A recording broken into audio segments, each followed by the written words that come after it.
PM Shri പദ്ധതിയിൽ കേരളം ഒപ്പുവെച്ചതിനെ ന്യായീകരിച്ച് വിദ്യാഭ്യാസ മന്ത്രി വി ശിവൻകുട്ടി. നേരത്തെ കടുത്ത എതിർപ്പ് ഉയർത്തിയിരുന്ന ദേശീയ വിദ്യാഭ്യാസ നയത്തെ അംഗീകരിച്ചതായും മന്ത്രി വ്യക്തമാക്കി. പാഠ്യപദ്ധതിയുടെ കാര്യത്തിൽ അന്തിമ തീരുമാനം സംസ്ഥാനം തന്നെ കൈക്കൊള്ളുമെന്നും മന്ത്രി അറിയിച്ചു. ദേശീയ വിദ്യാഭ്യാസ നയത്തിന്റെ കാര്യത്തിൽ താൻ നിലപാട് മാറ്റിയെന്ന് മന്ത്രി വി ശിവൻകുട്ടിയുടെ പരസ്യ പ്രഖ്യാപനം. ഈ NEP എന്താണ് കുഴപ്പം ഒന്ന് പറഞ്ഞേ. NEP എന്താ കുഴപ്പമെന്ന് പറഞ്ഞേ. ഞാൻ എന്റെ അഭിപ്രായം മാറ്റി.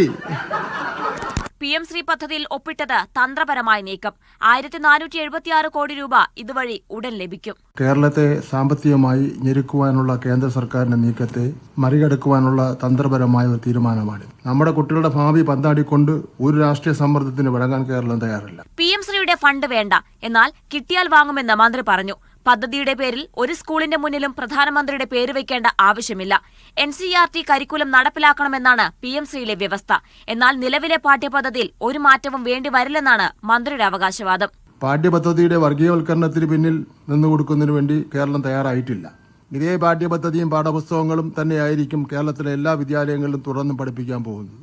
എല്ലാ കാലത്തും ഒരു നയത്തെ എതിർത്ത് നിൽക്കാനാവില്ല എന്നാണ് മന്ത്രിയുടെ വാദം. അതിനാൽ പദ്ധതി ഒപ്പിട്ടതിനെ തുടർന്നുള്ള പ്രശ്നങ്ങൾ സഹിച്ചുകൊള്ളാമെന്ന് പറഞ്ഞ് കൂടുതൽ ന്യായീകരണത്തിലേക്ക് മന്ത്രി വി ശിവൻകുട്ടി കടന്നില്ല. മീഡിയ 1 തിരുവനന്തപുരം.